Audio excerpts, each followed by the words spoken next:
The skies above Ryloth burned with the fire of war. Obi-Wan Kenobi crouched behind a shattered piece of Separatist artillery, his blue lightsaber humming as it deflected blaster fire that came from 3 directions at once. Around him, clone troopers of the 212th Battalion fought with desperate courage against overwhelming odds. Commander Cody's voice crackled over the comm, strained but steady. "General, we're being pushed back on all fronts. Droid reinforcements keep coming. At this rate, we won't hold the city for another hour." "Then we hold for an hour and 1 minute," Obi-Wan replied, his dry humor intact even as he calculated their rapidly diminishing tactical options. They'd taken this position to protect the Twi'lek civilians evacuating from the capital, but General Grievous had anticipated the move and sent 3 times the expected droid forces. "Master Windu's reinforcements should—" The sky exploded with lightning.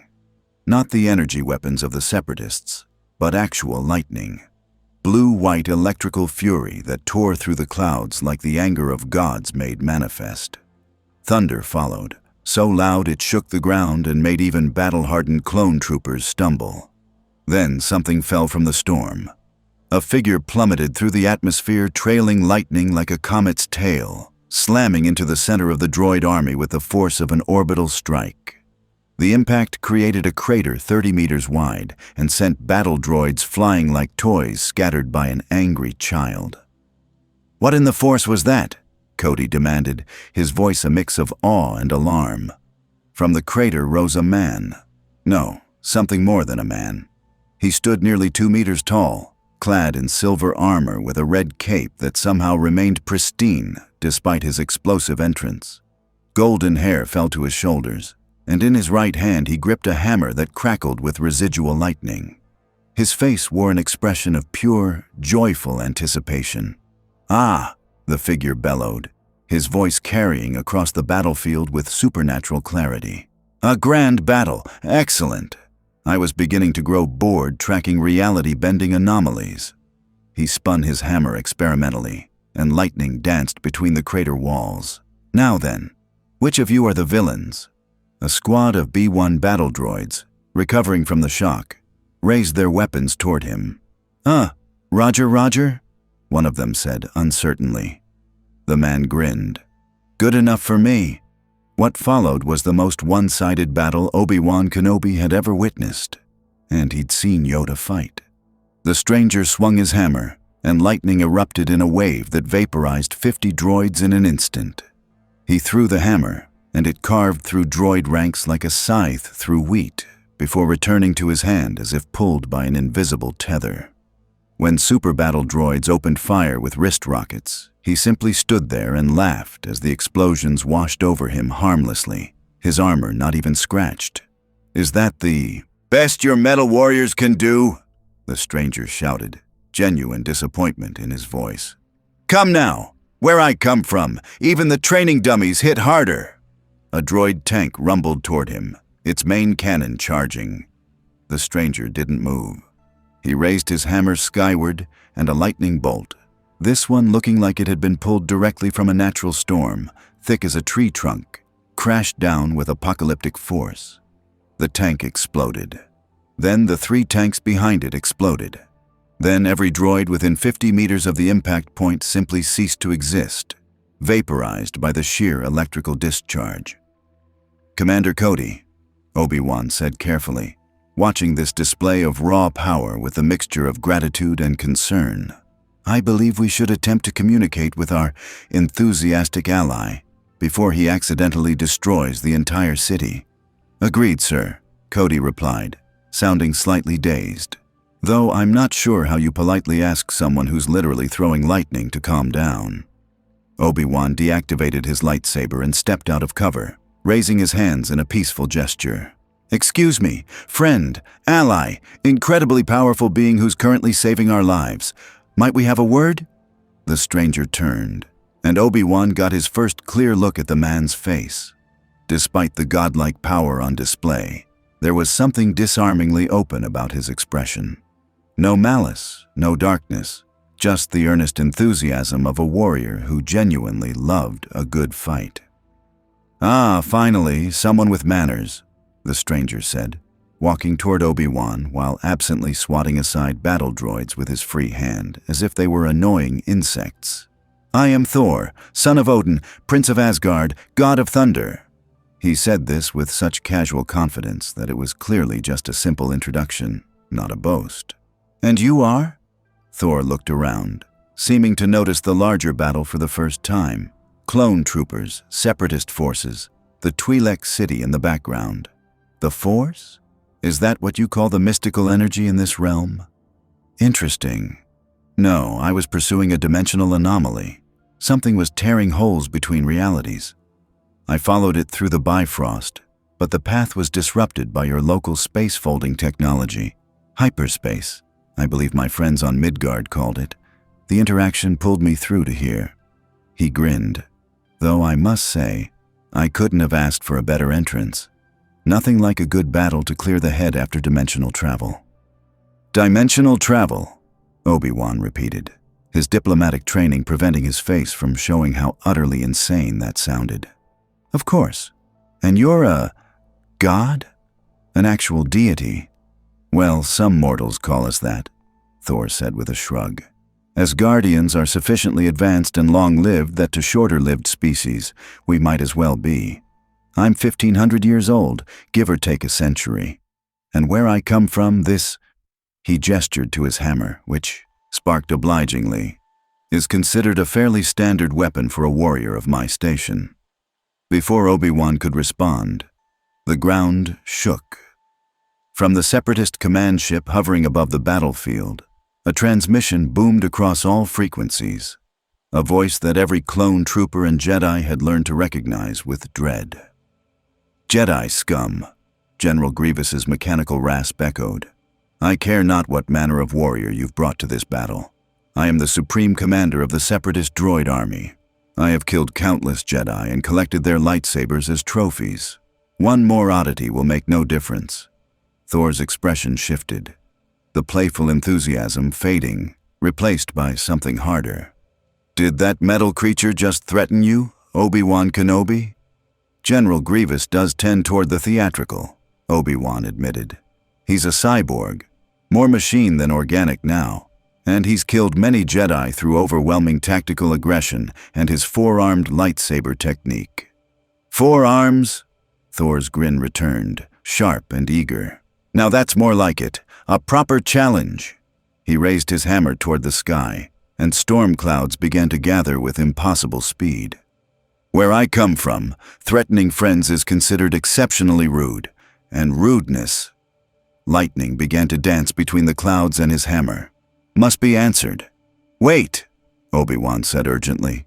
"Thor, we need to coordinate. Grievous is cunning. Raw power alone won't—" Thunder drowned out his words as Thor launched himself into the air, propelled by his hammer toward the Separatist command ship. Obi-Wan watched him go with a mixture of admiration and exasperation. "He just flew away mid-conversation," Cody observed. "Sir, your new friend is enthusiastic." "He's like Anakin," Obi-Wan sighed, "but with the power to back up the impulsiveness. Commander, rally the men. We're pushing forward to support Thor before he gets himself killed challenging an entire ship single-handedly." "You think he might actually do that, sir?" Obi-Wan watched as Thor smashed through the command ship's shields, which should have been impossible, and began tearing apart turbo laser batteries with his bare hands while laughing. "Commander, I think he's already doing it." The battle that followed would be analyzed by Republic tacticians for months. Thor, operating on pure warrior instinct and 15 centuries of combat experience, tore through Separatist defenses like they were constructed of paper. He didn't just destroy droids, he did it with such overwhelming force that it broke Separatist morale across the entire battlefield. Battle droids, programmed for tactics and self-preservation, began retreating even though their programming should have prevented it. Something about a warrior god summoning lightning and demolishing their forces with laughter transcended their logical parameters. But it was when Grievous himself emerged, all 4 lightsabers blazing, that Thor's true nature revealed itself. The cyborg general leaped from his damaged ship, landing in a crouch that would have crushed a normal being. He rose to his full height, his mechanical body unfolding as his forearms spread wide, each holding an ignited lightsaber, blue, green, yellow, red. Trophies from fallen Jedi. "So," Grievous hissed, "you're the anomaly. Tell me, creature, how many of your kind have I killed before?" Thor landed opposite him, hammer resting casually on his shoulder. His expression had shifted from joy to something more measured, not fear, but respect. Here, finally, was an opponent worth attention. "None," Thor replied, "and you won't kill any today. But I'll admit, you have the bearing of a warrior, metal man, twisted and corrupted, serving darkness, but a warrior nonetheless. On Asgard, we would offer you the chance to die with honor. I extend the same courtesy now. Stand down, surrender your soldiers, spare these innocent people. Do this, and I'll ensure your end is quick and honorable." Grievous's electronic laugh grated across the battlefield. "Honorable? I serve Count Dooku and the Separatist Alliance. Honor is a weakness exploited by the strong. I am that strength. And you—" His lightsabers began spinning in their characteristic whirlwind pattern. "Are merely another trophy for my collection." He attacked with a speed and ferocity that had killed dozens of Jedi, all 4 lightsabers creating a net of deadly energy that should have been impossible to counter. Thor blocked all 4 blades with his hammer. The collision created a shockwave that shattered windows across the battlefield. Grievous's mechanical eyes widened. Nothing should have withstood that assault. Thor, for his part, looked genuinely impressed. "Now that's more like it," Thor declared. "A weapon master. I haven't fought a proper bladesman since Hogan and I sparred in the training grounds. Come, Metal Warrior, show me what you can truly do." What followed was a duel that those present would remember as the collision of 2 completely different combat philosophies. Grievous fought with calculated precision, using his superior speed and 4-blade advantage to attack from impossible angles. Thor fought with raw power and 1,500 years of instinct, using his hammer not just as a weapon but as a shield, a projectile, and a lightning rod. When Grievous struck high, Thor blocked and countered with lightning. When the cyborg attempted his spinning assault, Thor grabbed one of the lightsaber arms and simply ripped it off. When Grievous tried to flee, recognizing he was outmatched, Thor threw Mjolnir, and the hammer carried the cyborg 100 meters before slamming him into a cliff face. "You fight well," Thor said, walking toward the pinned general as Mjolnir held him against the stone. "But you fight without joy, without purpose beyond domination. That makes you dangerous, but it also makes you hollow. Where I come from, warriors fight for something greater than themselves, for their people, their honor, their brothers in arms. What do you fight for, Metal Man?" "Victory," Grievous spat, struggling against the hammer's weight. "Domination, the supremacy of the Separatist cause." "Empty words," Thor interrupted, and there was genuine sadness in his voice. "You fight because you have nothing else. That's not strength, Metal Warrior. That's the saddest form of weakness." He retrieved his hammer, and Grievous collapsed, 3 of his 4 arms disabled, his chassis sparking. Droid forces across the battlefield, seeing their commander fallen, began full retreat.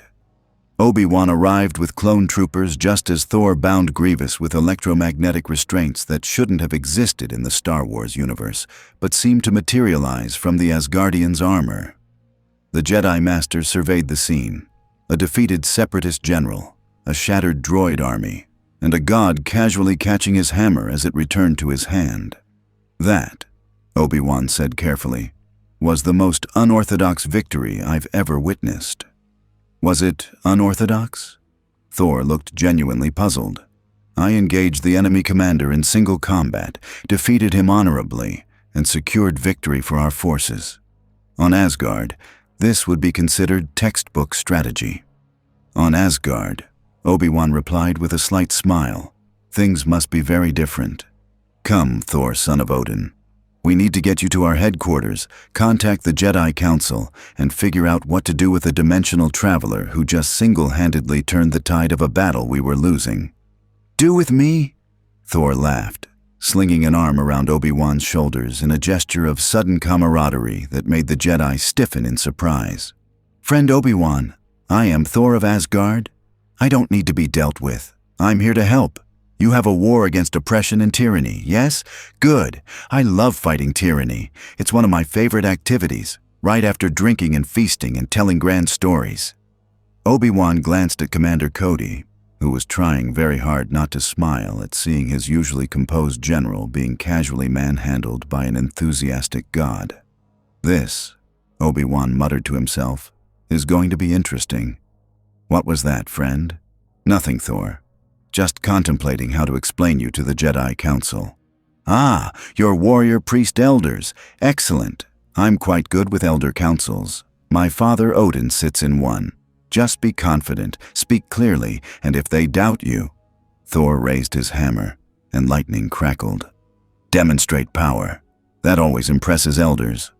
"Somehow," Obi-Wan said, "I don't think that approach will work with Master Yoda." "Then your Master Yoda must be very wise indeed," Thor replied cheerfully.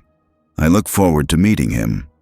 As they walked back toward the Republic base, surrounded by jubilant clone troopers who were already trading stories about the warrior god who'd appeared from lightning, Obi-Wan Kenobi had the distinct feeling that Thor's arrival was going to change the Clone Wars in ways no one could possibly predict.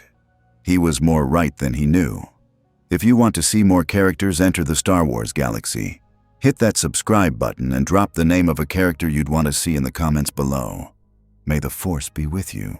The Jedi Council chamber on Coruscant was designed to inspire contemplation and serenity. The circular room with its high windows and elevated seats positioned Jedi Masters as thoughtful observers, removed from worldly concerns, focused on the will of the Force. Thor's entrance shattered that atmosphere completely. "Greetings, warrior priests of the Jedi!" Thor's voice boomed as he strode into the chamber, Mjolnir resting casually on his shoulder. "I am Thor Odinson, Prince of Asgard, and I bring tidings from beyond your stars. Also," he gestured enthusiastically, "your friend Obi-Wan is a magnificent warrior. We slew many metal creatures together."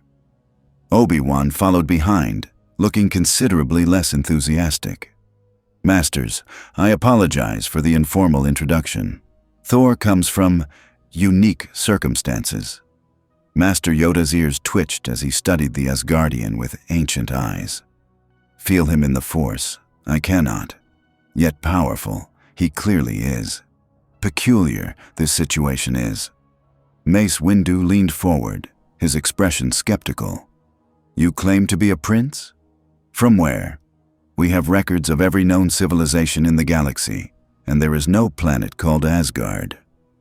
"That's because Asgard is not in your galaxy," Thor explained cheerfully. "It's one of the 9 realms connected to Midgard, Earth as you might know it, through the Bifrost. We're not from your dimension at all, really. More like adjacent to it. The cosmology gets complicated. My friend Jane explained it once, something about Einstein-Rosen bridges and quantum—" He waved his hand dismissively. "Point is, I'm from somewhere else. I arrived through an accident, and now I'm here to help." "Help with what?" Ki-Adi-Mundi asked carefully. "Your war," Thor said, as if it were obvious.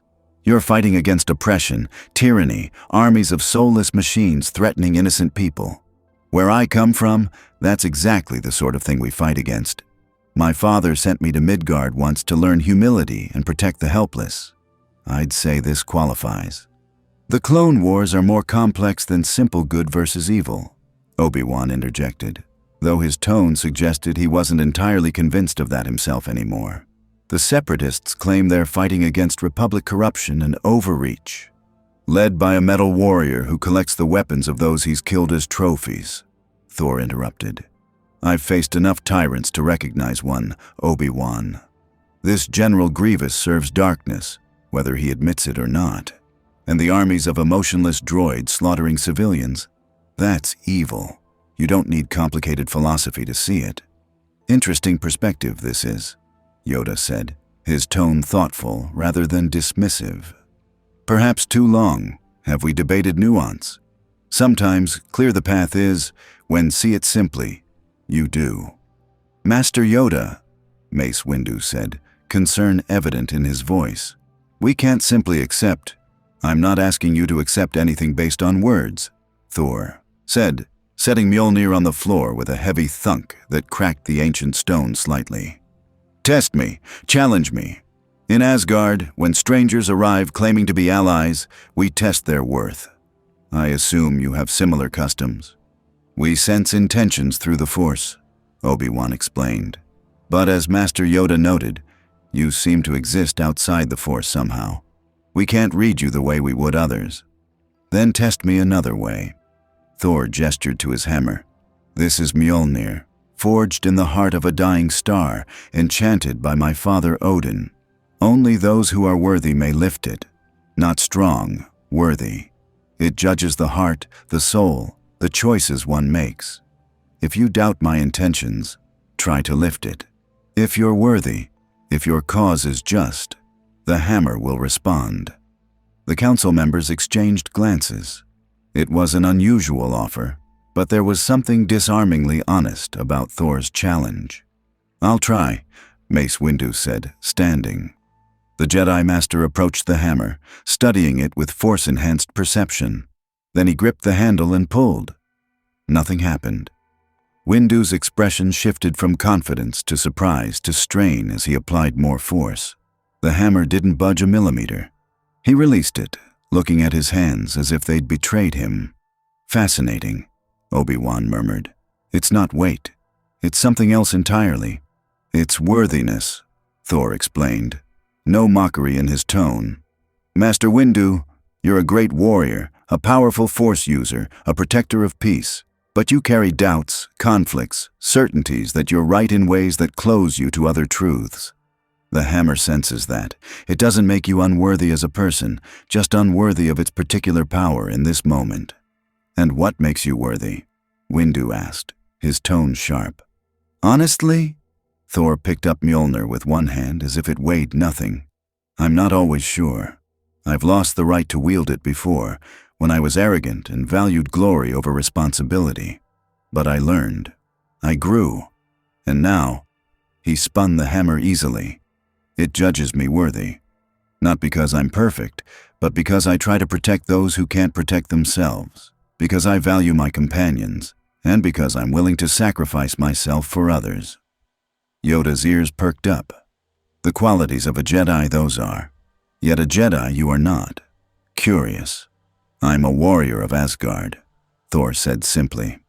We have different philosophies than your Jedi Order, I suspect.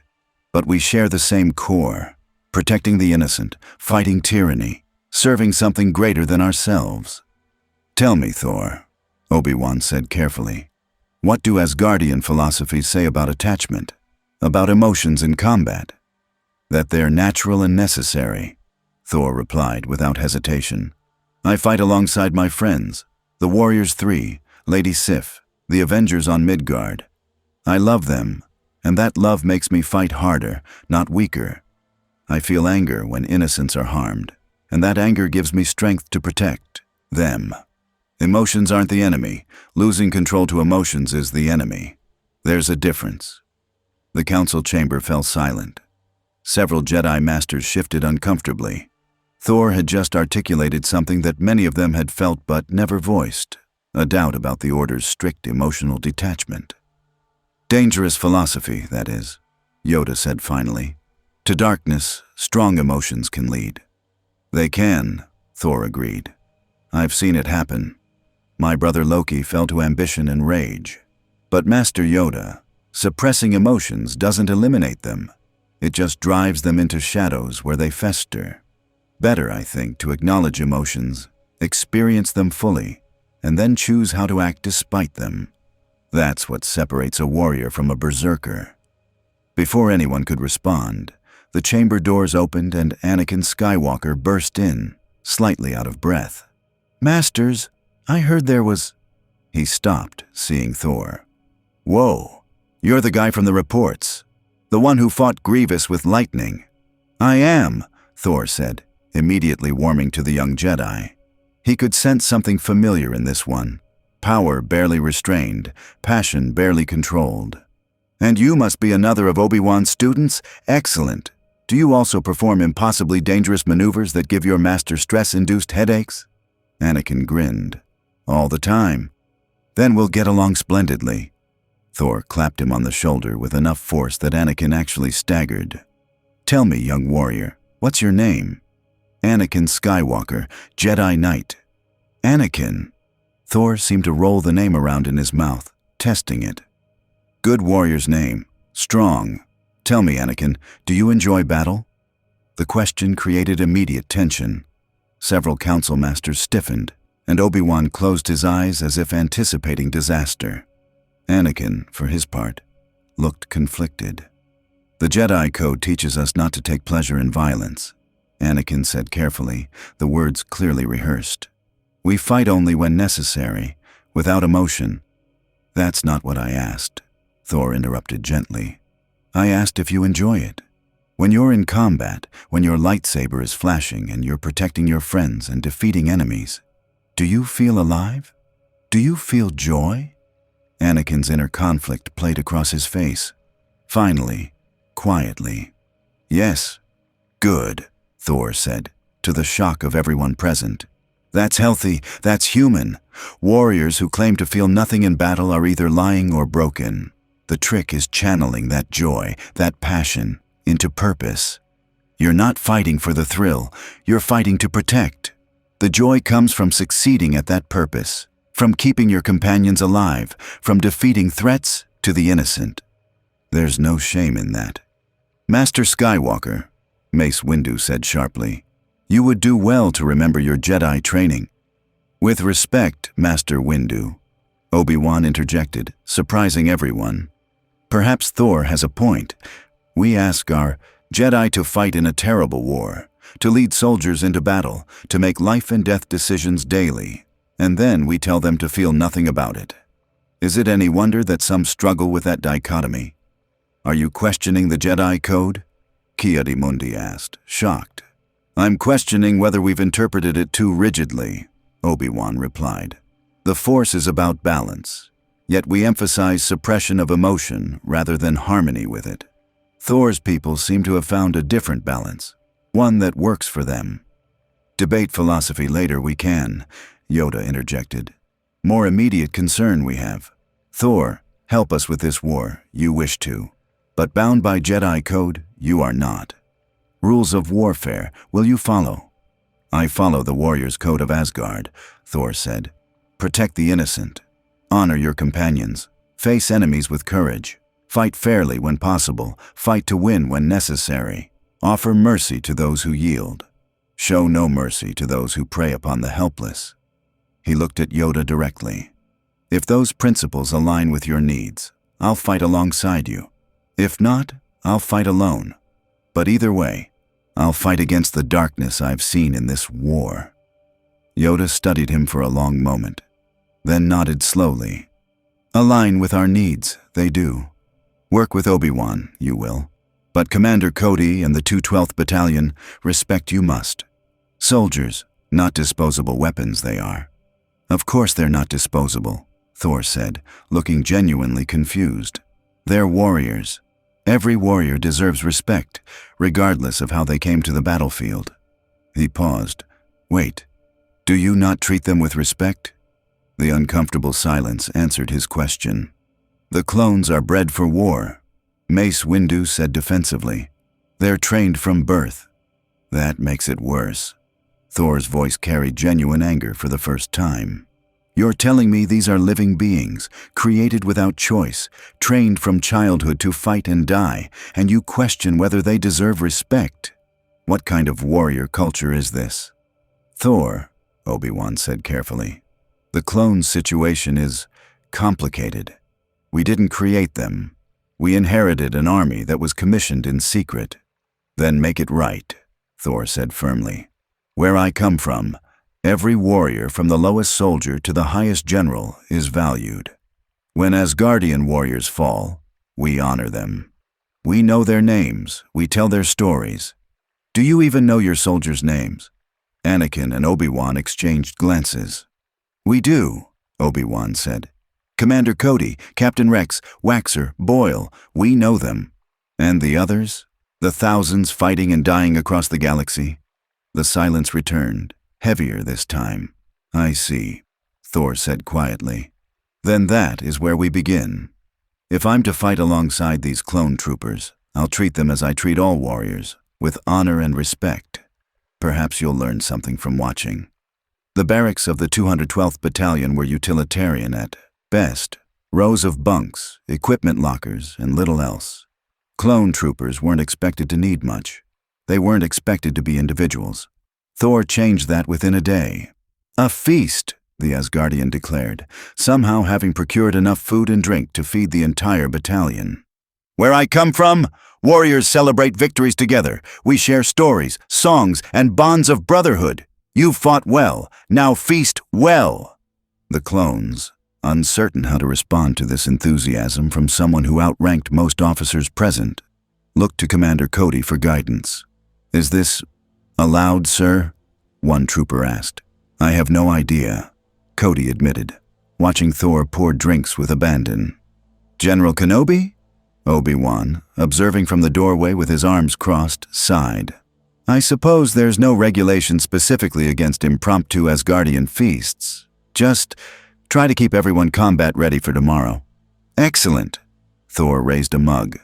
Now then, warriors of the 202nd, tell me your names, not your numbers, your names. Every warrior deserves to be known. We have numbers, sir, Cody said. CT designations? I asked for names, Thor repeated firmly.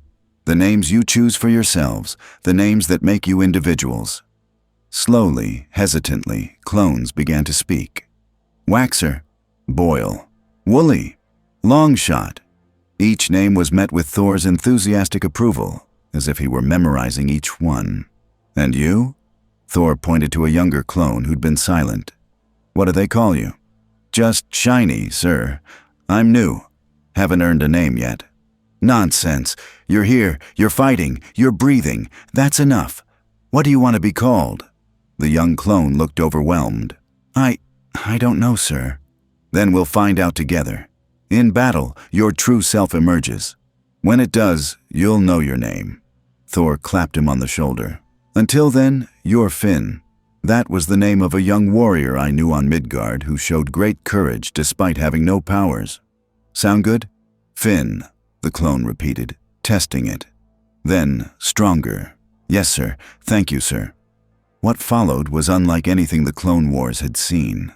Thor taught the clones Asgardian warrior songs, bawdy, enthusiastic, completely inappropriate for a military barracks and absolutely beloved by the troops.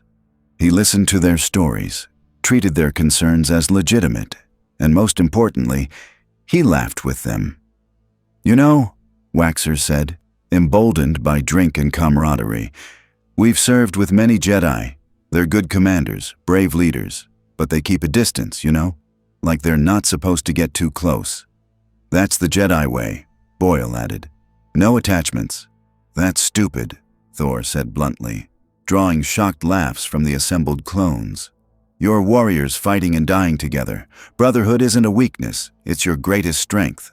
When I fought beside the Avengers against the Chitauri invasion, we weren't just allies. We were friends. And that friendship made us fight harder, protect each other better. The Jedi say attachment leads to the dark side, Cody said carefully. Then they define attachment wrong, Thor replied. There's a difference between caring for someone and being controlled by fear of losing them.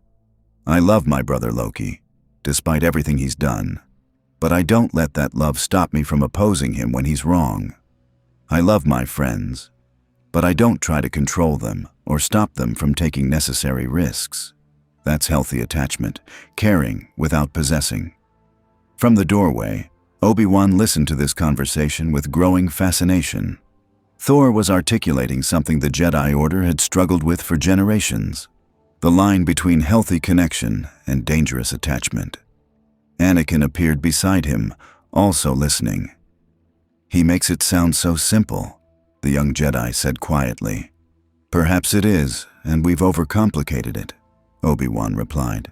Or perhaps Thor comes from a culture that hasn't faced the temptations of the dark side the way Force users have. I'm not sure which. Does it matter? Anakin asked. Look at them. The clones are actually smiling. When's the last time you saw that in a barracks? Obi-Wan had to admit his former Padawan had a point. The clones did look happier, more relaxed, more human than he'd ever seen them. Thor spotted them and waved enthusiastically. Obi-Wan, Anakin, come join us. You're warriors too. You deserve celebration. I don't think that's appropriate, Obi-Wan started to say, but Anakin was already moving toward the gathering, drawn by the infectious enthusiasm. Come on, Master, Anakin called back. When's the last time we actually celebrated a victory instead of just moving on to the next battle? Obi-Wan hesitated, then sighed and followed. As he joined the gathering, accepting a drink from Thor and listening to the Asgardian tell an obviously embellished story about fighting a dragon in Nidavellir, he felt something he hadn't experienced in years of war. Joy. Simple, uncomplicated joy at being alive, among friends, having survived another battle. Perhaps, Obi-Wan thought, there was something to Thor's philosophy after all.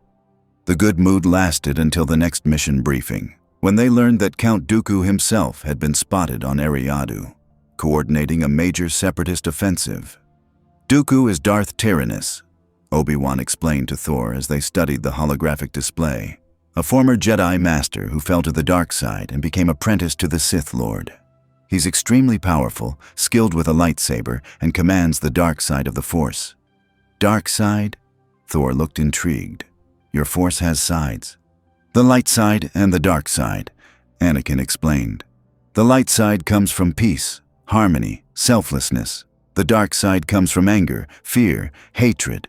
It's more powerful in some ways, but it corrupts you, twists you into something evil.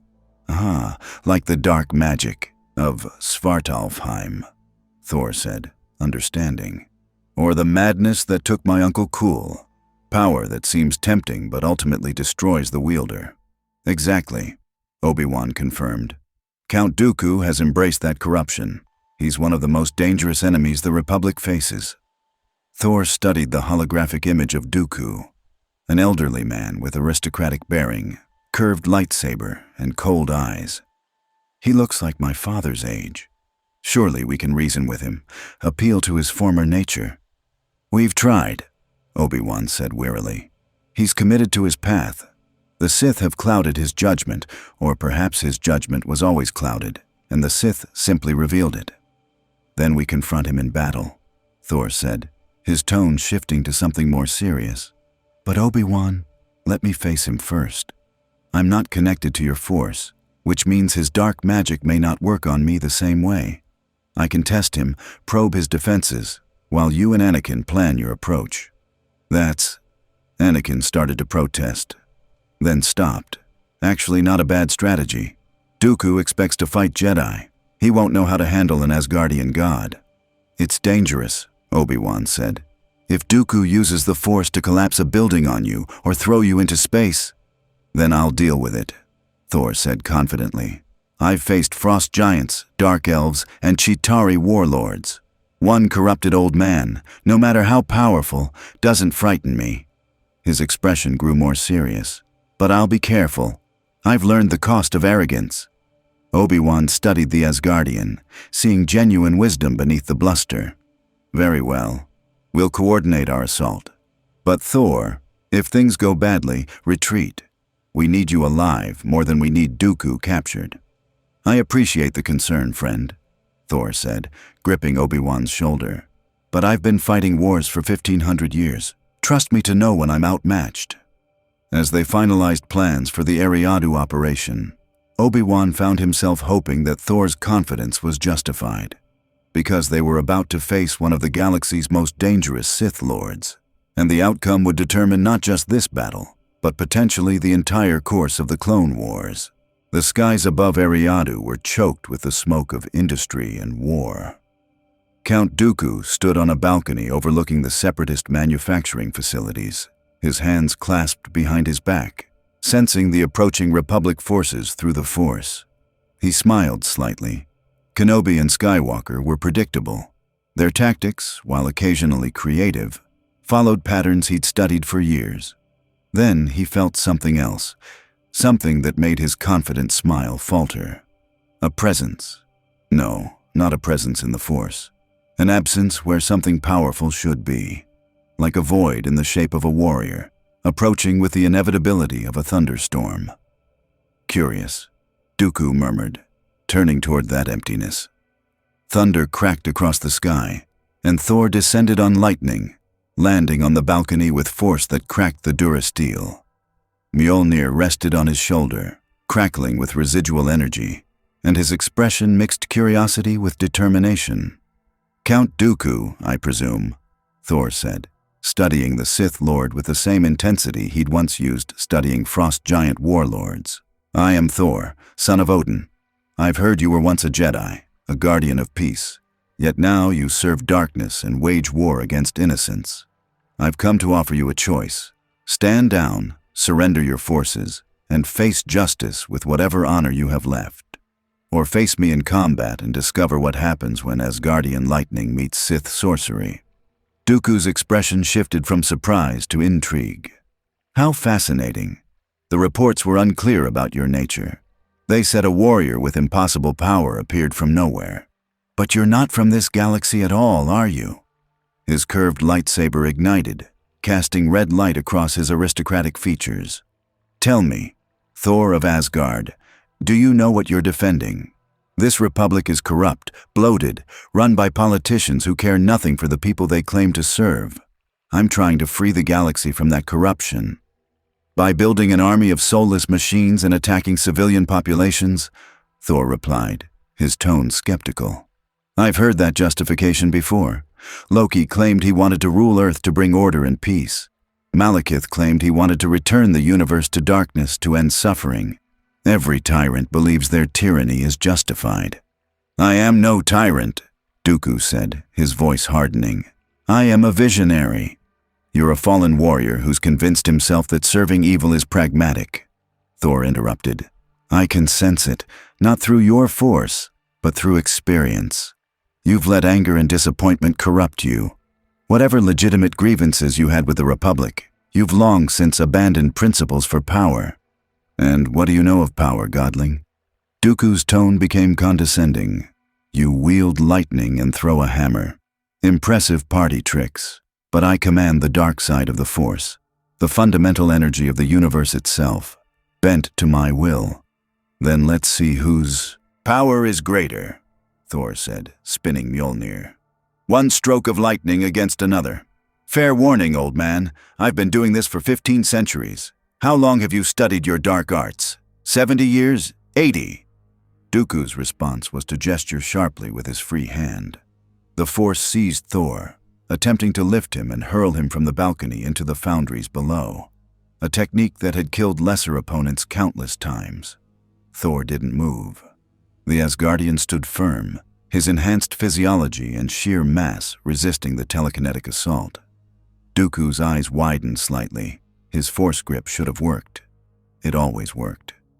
"Interesting trick," Thor said calmly. "We have something similar on Asgard. Magic users who can move objects with thought. But it requires leverage, physics, understanding of mass and resistance. You're trying to move someone who weighs as much as 3 of your humans and has divine strength anchoring him to the ground. It's not happening." He threw Mjolnir. Dooku, despite centuries of combat experience, barely managed to dodge. The hammer passed so close that the wind of its passage tore his cloak. It struck the wall behind him, and the entire structure shook from the impact. Then, impossibly, the hammer reversed direction and flew back to Thor's hand. "My turn," Thor said. Lightning erupted from the sky. Not force lightning, but actual atmospheric lightning, channeled through Thor's divine power and directed with the precision of a surgical strike. Dooku raised his lightsaber instinctively, and the blade caught some of the discharge, but the sheer volume of electrical energy overwhelmed his defenses. He was thrown backward, his robes smoking, pain lancing through his body. "You see the difference?" Thor advanced steadily, Mjolnir spinning in his grip.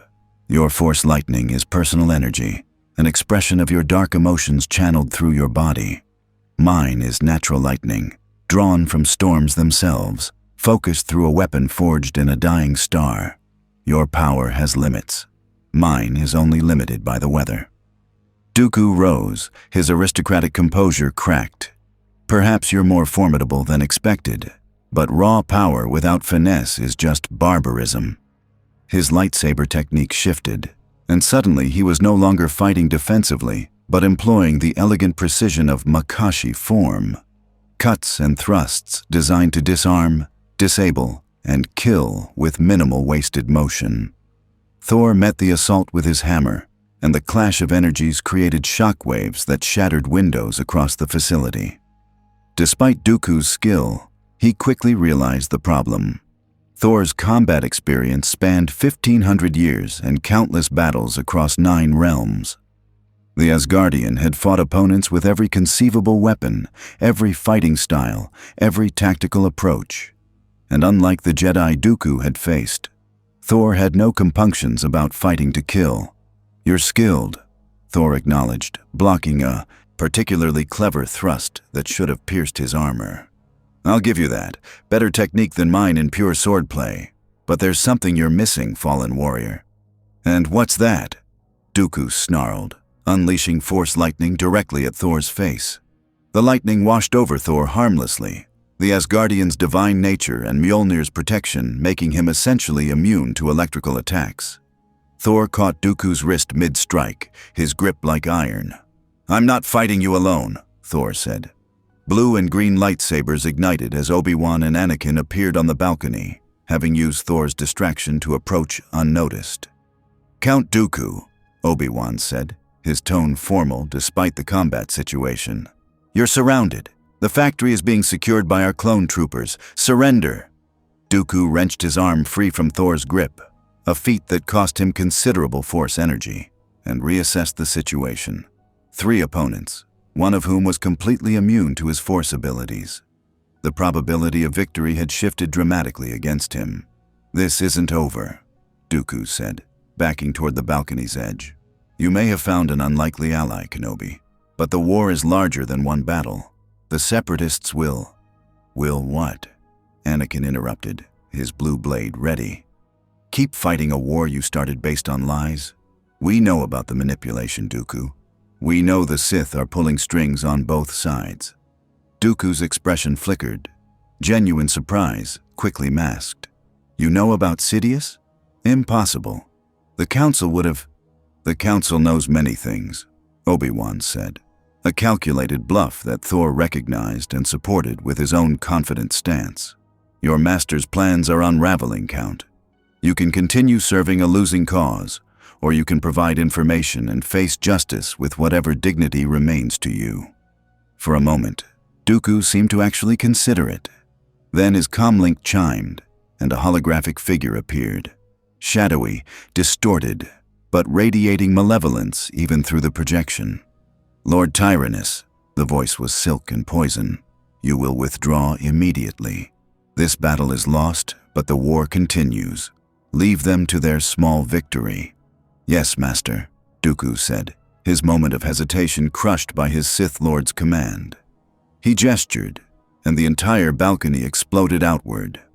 A massive Force push that would have killed ordinary beings. Thor raised his hammer and created a lightning barrier that absorbed most of the blast, protecting Obi-Wan and Anakin.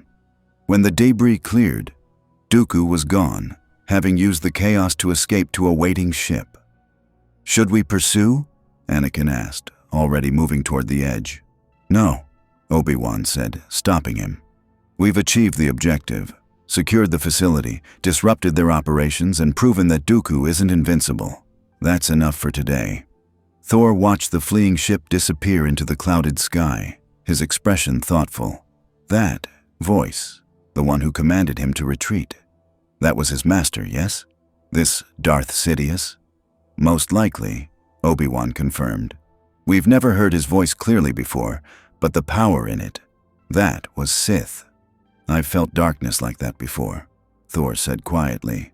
"When Malekith sought to unleash the ether and return the universe to shadow. When Loki opened the portal for the Chitauri invasion, that voice carried the same weight. Ancient evil, patient malice, the kind that plans in decades rather than days. The Sith are known for patience, Obi-Wan agreed. They've been planning this war for years, possibly decades. Dooku is just one piece of a much larger scheme. Then we find the center of the web, Anakin said firmly. We find this Sidious and end it. Would that it were so simple, Obi-Wan sighed. But yes, Anakin, that is ultimately our goal. With Thor's help, perhaps we have a better chance than before. The victory on Eriadu had far-reaching effects beyond the tactical. News of Thor's battle with Count Dooku spread across the HoloNet. A warrior who could stand against the Sith Lord's power, who fought with joy rather than grim determination, who treated clone troopers as brothers rather than assets. It was the latter impact that caught the attention of the highest levels of Republic leadership. Chancellor Palpatine sat in his office, reviewing the footage of Thor's fights with carefully masked fury. This Asgardian was a complete unknown, operating outside his carefully constructed plans. More concerning, he seemed immune to force manipulation, and his very presence was inspiring dangerous ideas in the clone army. Clones questioning their role, clones developing individual identities, clones being treated as people rather than property. That could not be allowed. General Grievous, Palpatine said into his secure comm, I have a new priority target. This Thor must be eliminated, or at minimum, driven from the battlefield. I don't care how you do it. Use whatever resources necessary, but remove him before he disrupts our plans further. It will be done, my lord. Grievous's mechanical rasp replied. I will enjoy adding his hammer to my collection. Palpatine ended the transmission, then activated another, this one even more secure, scrambled through 3 proxies. Lord Sidious, Dooku's hologram appeared, kneeling. I await your instructions. The Asgardian presents an unexpected complication, Palpatine said, his grandfatherly voice replaced by the cold calculation of Darth Sidious. He cannot be turned, cannot be manipulated through the Force, and his power rivals that of the strongest Jedi. Worse, he's inspiring the very sentiments we've worked to suppress. Camaraderie between Jedi and clones, questioning of authority, hope in the face of prolonged war. Shall I engage him directly, Master? No, you've already failed to defeat him once. Instead, we'll use more subtle approaches. Sidious's eyes gleamed with malice. The Asgardian cares for his companions. This is weakness we can exploit. And more importantly, he's begun influencing young Skywalker in dangerous ways. Skywalker was nearly ready to fall, his fear of loss pushing him toward us. But this Thor speaks of healthy attachment and emotion with control, ideas that could stabilize Skywalker and ruin years of careful manipulation. What would you have me do, Master? Create a situation where Thor must choose between power and principle. Force him to make a decision that either reveals him as a hypocrite or drives a wedge between him and the Jedi, and ensure that Skywalker witnesses whatever happens. Let the young Jedi see that even gods make terrible choices when pushed. As you wish, my lord. 3 days later, Thor stood in the Jedi Temple's meditation gardens with Anakin, teaching the young Jedi about Asgardian combat philosophy while the sun set over Coruscant. You have tremendous power, Anakin, Thor was saying, demonstrating a hammer technique. Perhaps more than you realize, but power alone doesn't make a great warrior. It's how you use it, who you use it for, and when you choose not to use it that defines you. The Council would agree with the last part, Anakin said, practicing the movements Thor had shown him with his lightsaber instead of a hammer. They're always telling me to hold back, to be cautious, to not rely on my power. That's foolish, Thor said bluntly. Your power is part of who you are. Denying it is denying yourself. But neither should you define yourself solely by your power. I learned that lesson the hard way. His expression grew distant. I was arrogant once, centuries ago. Believed my strength made me superior, that Mjolnir gave me the right to make decisions for others.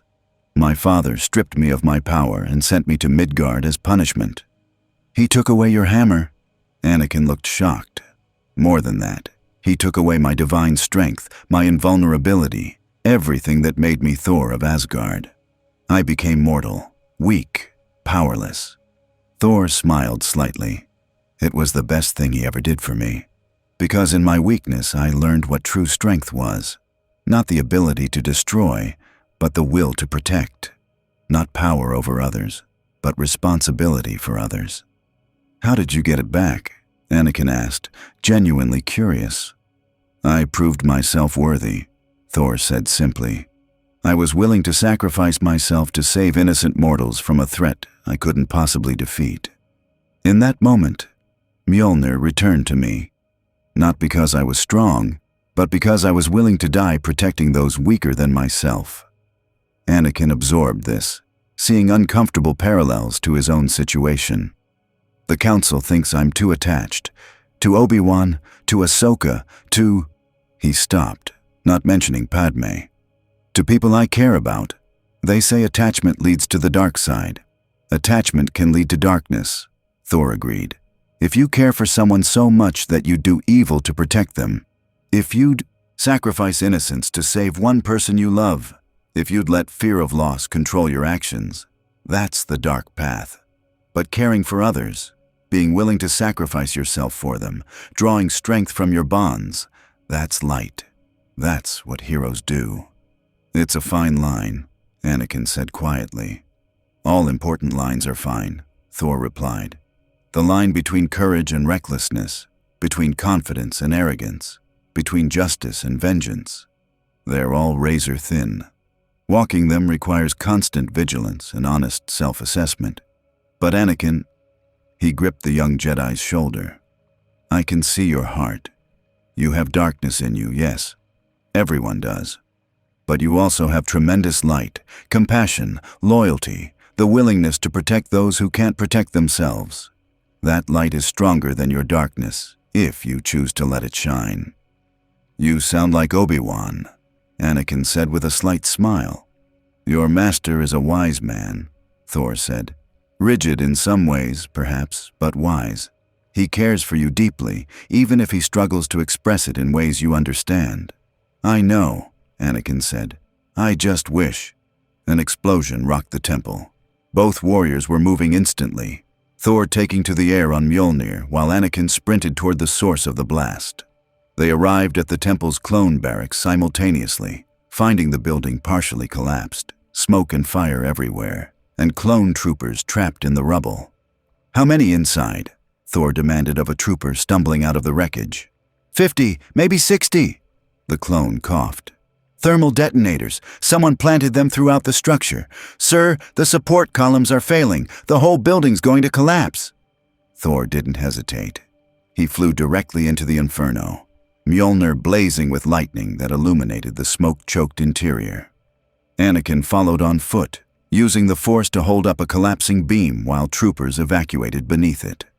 Thor, Anakin called out. The central column is failing. If it goes, the whole structure comes down on us.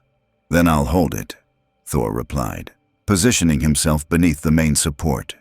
He planted his feet, raised Mjolnir, and channeled lightning into the metal structure, temporarily fusing cracks and buying precious seconds. Get them out, Anakin! All of them! You'll be crushed. I'm a god. I can take it. Go! Anakin wanted to argue, but Thor's expression brooked no disagreement. The young Jedi turned and began coordinating the evacuation, using force pushes to clear debris, force pulls to extract trapped clones, his lightsaber cutting through obstacles. Above them, Thor held the building through sheer divine strength and stubborn will, his muscles straining, lightning pouring from his body as he channeled power into the failing structure. Each second felt like an eternity. Finally, Anakin's voice. Last one's clear. Thor, get out! But Thor had seen something. In the deepest part of the wreckage, a heat signature. One more trooper, unconscious, buried beneath debris where Anakin couldn't sense him through the force. Thor made his choice. He released the column, dove deeper into the building, grabbed the unconscious clone, and threw him toward the exit with enough force that the trooper sailed through the air and landed safely outside. Then the building collapsed completely, tons of durasteel and permacrete crashing down in an avalanche of destruction. "Thor!" Anakin screamed, reaching out with the Force but feeling nothing. The Asgardian existed outside the Force, invisible to his senses. For long seconds there was only dust and silence. Then lightning crackled within the rubble. The debris began to shift, metal groaning and concrete cracking. And Thor rose from the destruction like a god being born from stone, his armor battered, his cape torn, blood running from a cut above his eye, but alive and grinning. 57 saved, he said, slightly breathless even for a god. Not bad for a day's work. The clone troopers, every single one of them alive because of Thor's actions, stared in awed silence. Then Commander Cody started it. A slow clap that built into thunderous applause from every clone present. "You saved us," one trooper said, his voice thick with emotion. "You could have left when Skywalker said to, but you came back for me. Why?" "Because you're a warrior and a person," Thor said simply. "Because every life matters. Because this is what heroes do." He looked around at the assembled clones. "And because you're my brothers in arms, I don't leave brothers behind." Anakin watched this, watched the clones' reactions, watched how Thor's simple act of heroism had inspired something profound. This was what the Jedi should be, he realized. Not detached guardians maintaining peace from a distance, but active protectors willing to risk everything for those they defended. What neither of them knew was that Count Dooku had been watching from orbit, having orchestrated the bombing specifically to test Thor's character and drive a wedge between him and the Jedi. The plan had failed spectacularly. Instead of revealing hypocrisy, Thor had proven his worthiness beyond any doubt. And Anakin Skywalker, whom Palpatine had spent years carefully manipulating toward darkness, had just witnessed an alternative path, one where power and compassion coexisted, where emotions strengthened rather than weakened, where attachment meant protection rather than possession. Darth Sidious, watching through his own surveillance, felt the first stirrings of genuine concern. This Asgardian was becoming a serious threat to plans decades in the making. Something would have to be done, and soon. The galaxy held its breath, unknowing, as divine power and ancient evil moved toward their inevitable confrontation. The aftermath of the temple bombing galvanized the Republic in unexpected ways. Thor's rescue of the clone troopers, broadcast across the HoloNet despite Palpatine's attempts to suppress it, sparked something the Chancellor hadn't anticipated. A movement. Clone troopers across the galaxy began adopting Asgardian warrior traditions. They painted Thor's hammer symbol on their armor. They held victory feasts after successful missions. Most dangerously of all, they started questioning their place in the Republic's hierarchy, asking why manufactured soldiers deserved less respect than any other warrior. "This is problematic," Palpatine said to his advisors, maintaining his grandfatherly concern while internally seething. "The clones are becoming individualistic. That could undermine military discipline." "With respect, Chancellor," Senator Bail Organa countered. "Perhaps treating our soldiers as individuals rather than equipment would improve morale and effectiveness. Thor has demonstrated that approach on multiple battlefields with remarkable success." Palpatine's smile never wavered, but his yellow eyes, hidden behind contact lenses, burned with fury. "Of course, Senator, though we must be cautious. The Asgardian is unconventional." "The Asgardian is a hero," Padme Amidala said firmly. She'd been watching Thor's influence on Anakin with relief. Her husband seemed more balanced, less haunted by dark dreams since befriending the Thunder God. "Perhaps we should learn from his example." The Senate session continued, but Palpatine's mind was elsewhere, calculating. Thor had to be removed. Not killed, that might create a martyr, but discredited, driven away, neutralized as a factor in the war. An opportunity presented itself 3 days later. "General Kenobi, we have a situation." Commander Cody's voice was tense over the comm. Long-range sensors detected a massive Separatist fleet heading toward Naboo. Count Dooku is personally leading the assault. Obi-Wan exchanged glances with Thor, who'd been teaching him Asgardian meditation techniques, which involved far more movement and considerably less sitting than Jedi meditation. Naboo, Obi-Wan said carefully. That's Senator Amidala's homeworld, and it has minimal defensive capabilities.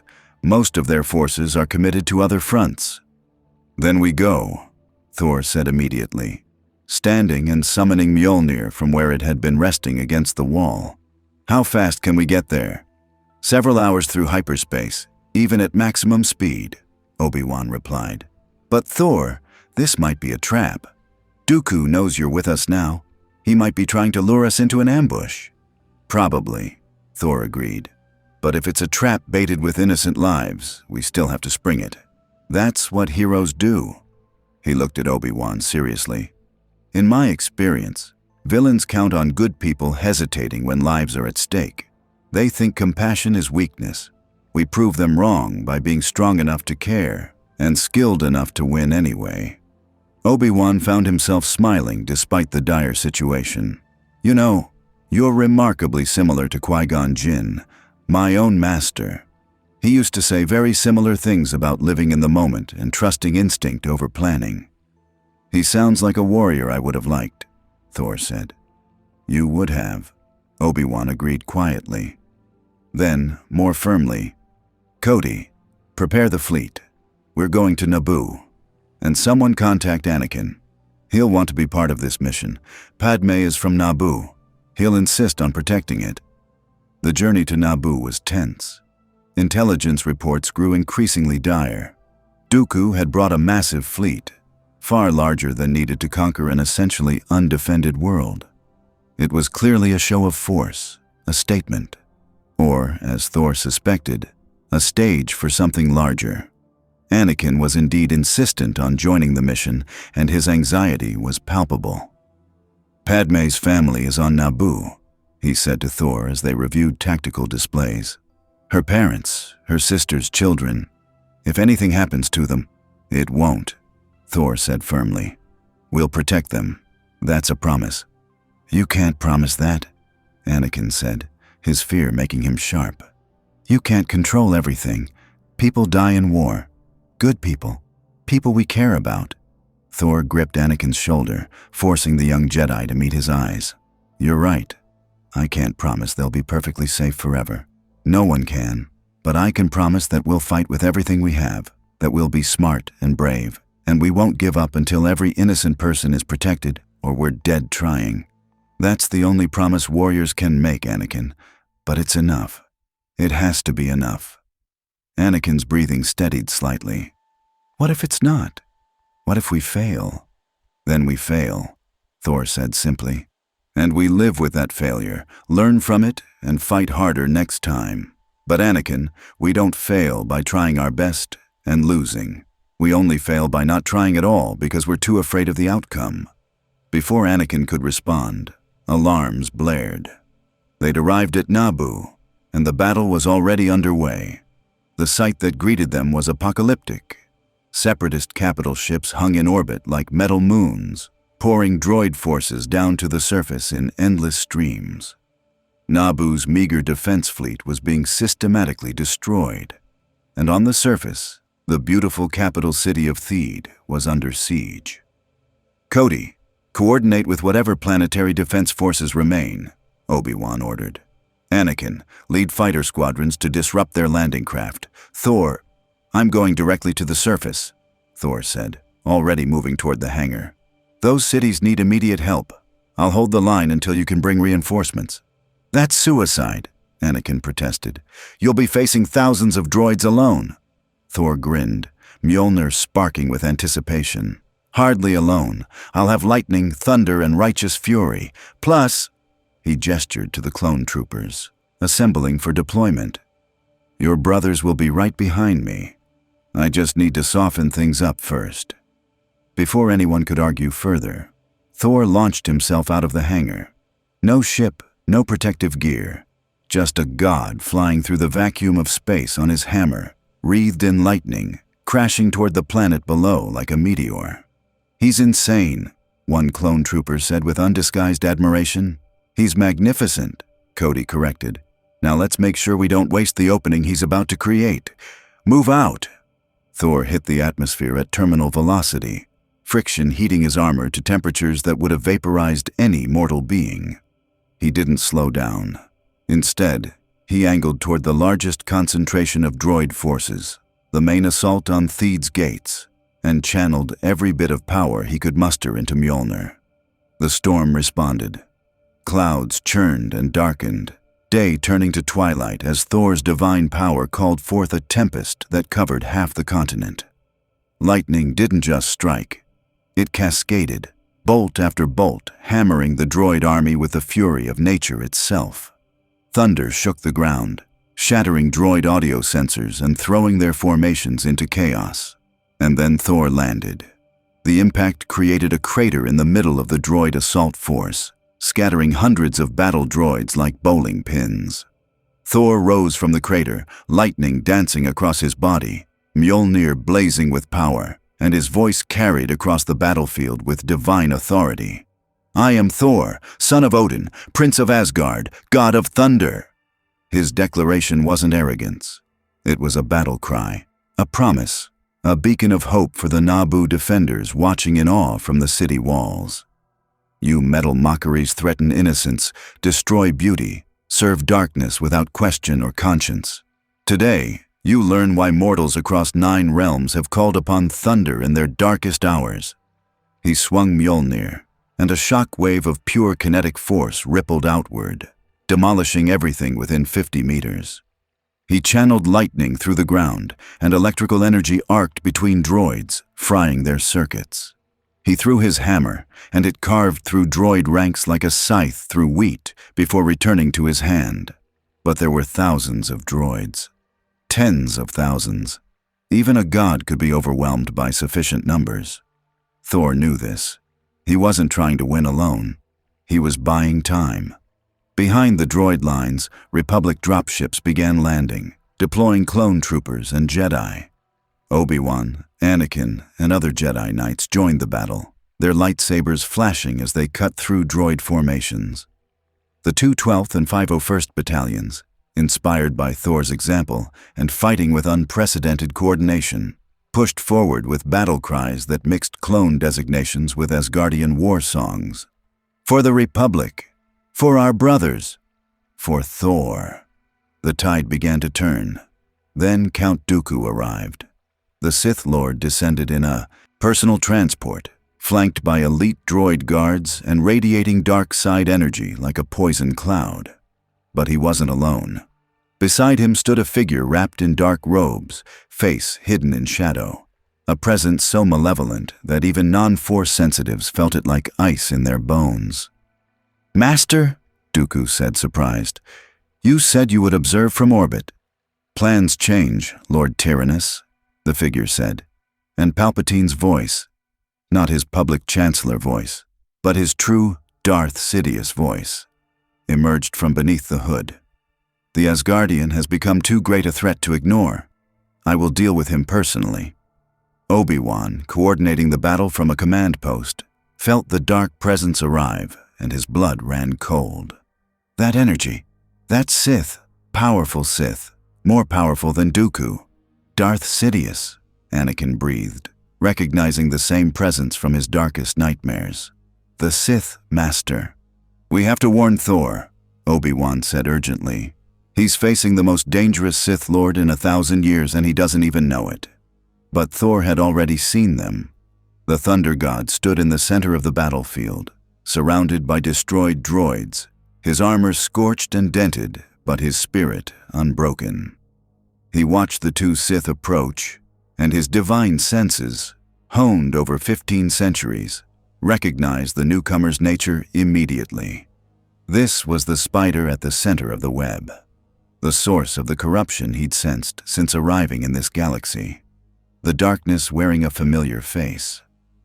"So," Thor said, planting Mjolnir, "the puppet master reveals himself. Tell me, Dark Lord, Do you have the courage to give me your name before we fight?" Palpatine's hood fell back, revealing his withered features and burning yellow eyes. "I am Darth Sidious, Dark Lord of the Sith, architect of this war, and soon-to-be Emperor of the Galaxy.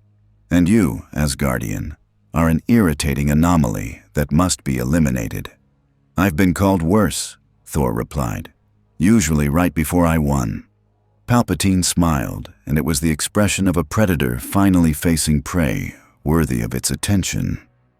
"You're strong, God of Thunder. Stronger than any Jedi I've faced. But strength alone is insufficient against the dark side of the Force. Let me show you true power."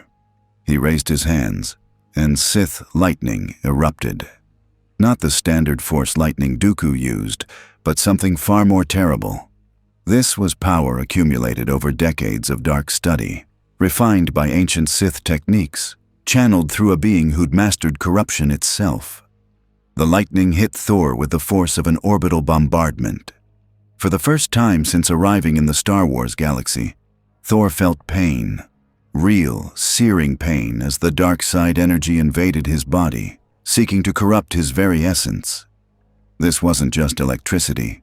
It was evil made manifest, targeting not just flesh but soul. "You see," Palpatine's voice was ecstatic. "You're divine, yes, powerful certainly, but you're still vulnerable to the dark side because you have emotions, connections, things you care about. And anything that cares can be corrupted." Thor gritted his teeth, forced himself upright, and raised Mjolnir. "You're not the first Dark Lord I've faced who claimed corruption was inevitable. You're not even the most powerful, and you're making the same mistake they all made. And what's that? You think caring makes me weak." Thor's eyes blazed with lightning. Not just electrical energy, but the manifestation of his divine power, his indomitable will. "You're wrong. Everything I care about, my friends, my home, the innocents I protect, all of it makes me stronger. Because I'm not fighting for power or control or domination. I'm fighting because it's right. And that, Dark Lord, is a strength you'll never understand." He struck Mjolnir against the ground, and lightning erupted from every direction, not attacking Palpatine directly, but striking around him, creating a cage of electrical energy that isolated the Sith Lord from his droid army, from Dooku, from everything. "Now," Thor said, advancing through his own lightning storm without harm, "let's see how your dark side fares against 15 centuries of divine fury." The battle that followed was the collision of two fundamental forces: Sith sorcery versus Asgardian divine power, corruption versus incorruptibility, the dark side of the Force versus the indomitable will of a god. Palpatine unleashed everything he had. Force lightning that had killed Jedi Masters struck Thor repeatedly. Telekinetic assaults tried to break his body. Dark side visions attempted to corrupt his mind with images of his failures, his losses, everyone he'd ever cared about dying because of his choices. Thor weathered it all. Not because he was invulnerable. Palpatine's power genuinely hurt him, and the dark visions found real fears to exploit.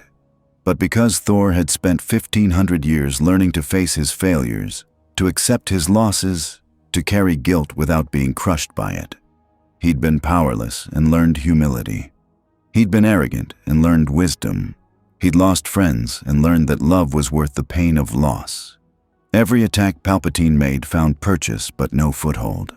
The dark side couldn't corrupt what had already been tested and refined through centuries of struggle. "Impossible," Palpatine snarled as Thor continued advancing, Mjolnir blocking or absorbing attacks that should have destroyed him. "You should be falling. The dark side is inevitable. Everyone falls eventually." "Not everyone," Thor said, raising his hammer skyward. Storm clouds churned overhead, responding to his call, and this time he didn't just summon lightning. He became one with it, channeling the storm's full fury through Mjolnir. "Some of us stand, some of us fight, some of us refuse to surrender to darkness no matter how seductive it seems. And you, Darth Sidious, are about to learn why they call me the God of Thunder." The lightning that struck was beyond anything Palpatine had faced. Not force lightning that could be redirected, but natural atmospheric discharge amplified by divine power and focused through a weapon forged by gods. It was the fury of nature itself, and for all his Sith mastery, Palpatine was still mortal. The Dark Lord screamed, his body racked by energy that burned away his cloak and scorched his flesh. His concentration broke, and his force barriers collapsed. Thor stood over him, Mjolnir raised for the killing blow. "Wait!" Obi-Wan's voice cut through the thunder. The Jedi Master had fought his way through droid forces to reach them. "Thor, don't! We need him alive. He has information, accomplices, plans we need to uncover. If you kill him, we may never learn everything." Thor paused, torn between warrior instinct and diplomatic wisdom. In that moment of hesitation, Palpatine acted. He channeled one final burst of dark side power, not at Thor, but at the city behind him. A massive force push that sent thousands of tons of debris from damaged buildings flying toward crowded civilian areas. Men, women, children, all about to be crushed by rubble. Thor made his choice instantly. He released Palpatine and flew toward the falling debris, using Mjolnir and his own body to intercept tons of material that would have killed hundreds. He caught buildings, redirected falling stones, created lightning barriers to deflect larger chunks. His divine strength was pushed to its absolute limit as he protected innocents at the cost of letting his enemy escape. When the dust settled and the civilians were safe, Palpatine was gone, fled in the chaos, taking Dooku with him. The Separatist forces, leaderless and confused, began retreating. Naboo was saved, but the architect of the war had escaped. Anakin reached Thor as the god landed, visibly exhausted from the effort. "You had him," Anakin said, frustration evident.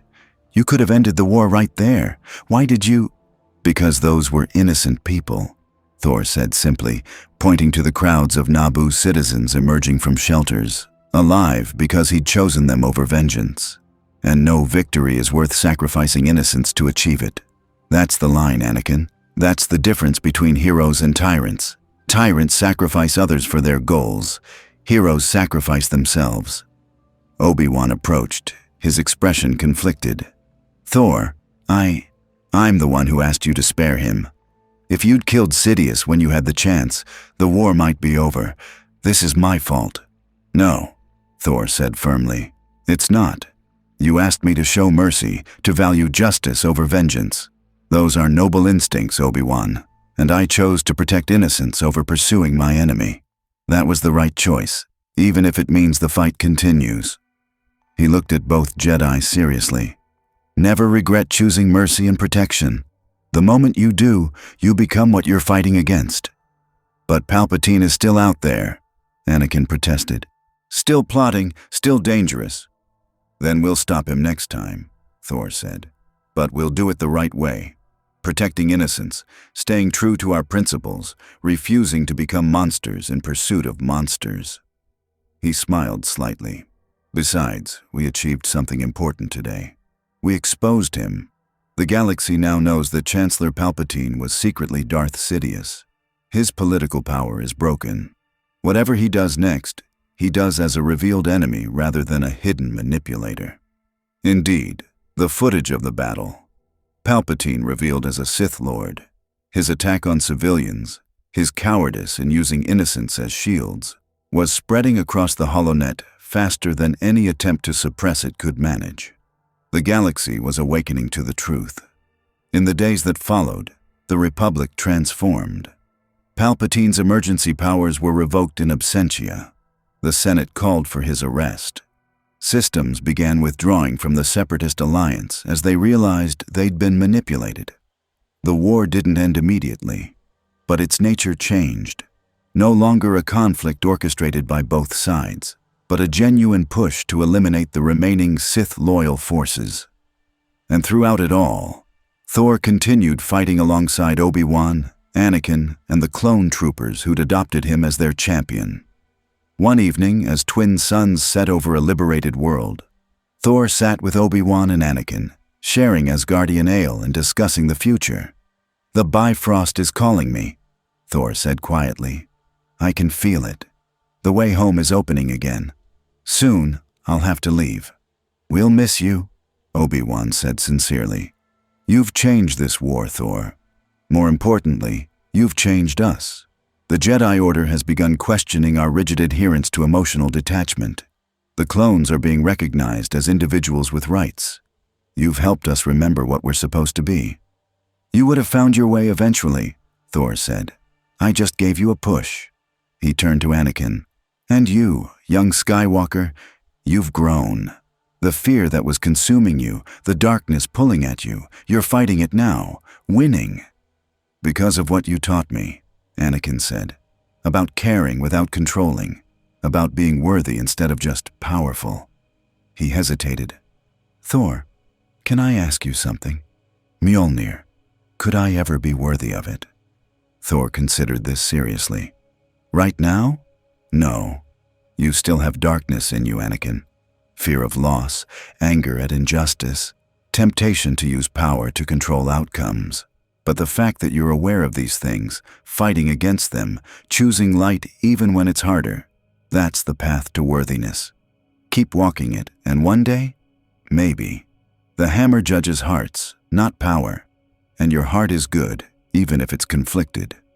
"That's more hope than the Council ever gave me," Anakin said with a slight smile.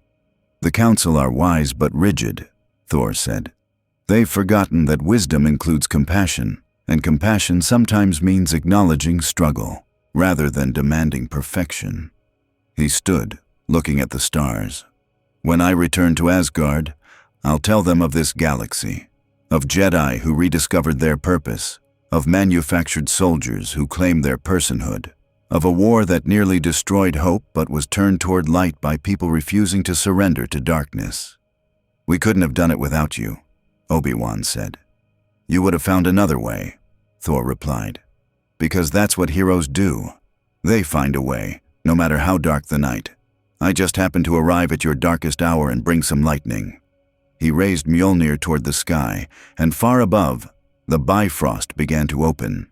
Rainbow light fracturing reality, preparing to carry him home. "Before I go," Thor said, "one last lesson. Remember this, both of you. True strength isn't the power to destroy or control. It's the power to protect and inspire. It's choosing mercy when vengeance would be easier. It's standing up when falling down would be justified. It's being worthy of the trust others place in you." He looked at them both seriously. "Be worthy. Not for the hammer, not for the Force, not for your order or republic. Be worthy for yourselves and for those who depend on you. That's the only worthiness that matters." The Bifrost light enveloped him, and Thor raised his hammer in final salute. "May you always find joy in battle and peace in victory. May your enemies fall before you and your friends stand beside you. And may you remember, lightning comes before thunder, but thunder reminds us the lightning was real." With that, Thor Odinson, god of thunder, prince of Asgard, vanished in a pillar of rainbow light, returning to his own universe but leaving behind a galaxy forever changed by his presence. The Clone Wars ended 6 months after Thor's departure. Without Palpatine's manipulation, the remaining Separatist leaders either surrendered or were defeated by a Republic military that had learned to fight with both efficiency and compassion. Darth Sidious remained at large, a shadow waiting for opportunities that never came, because the galaxy was now vigilant, and the Jedi had remembered that wisdom required both power and mercy. The clone troopers were granted full citizenship and the choice to remain soldiers or pursue civilian lives. Many chose to stay and fight, but now as free warriors rather than property. Others became farmers, engineers, teachers, artists, individuals discovering who they wanted to be beyond their manufactured purpose. The symbol of Thor's hammer remained on their armor, a reminder that they were worthy of respect. The Jedi Order reformed itself, guided by Obi-Wan Kenobi and other masters who'd learned from Thor's example. Emotional attachment was no longer forbidden but carefully guided. Jedi were taught to love without possessing, to care without controlling, to feel without being consumed by feelings. It was a difficult balance, but one that produced Jedi who were both wise and compassionate. Anakin Skywalker never fell to the dark side. The teachings Thor had given him, about being worthy through choices rather than power, about healthy attachment versus possessive fear, became the foundation of his philosophy as a Jedi Master.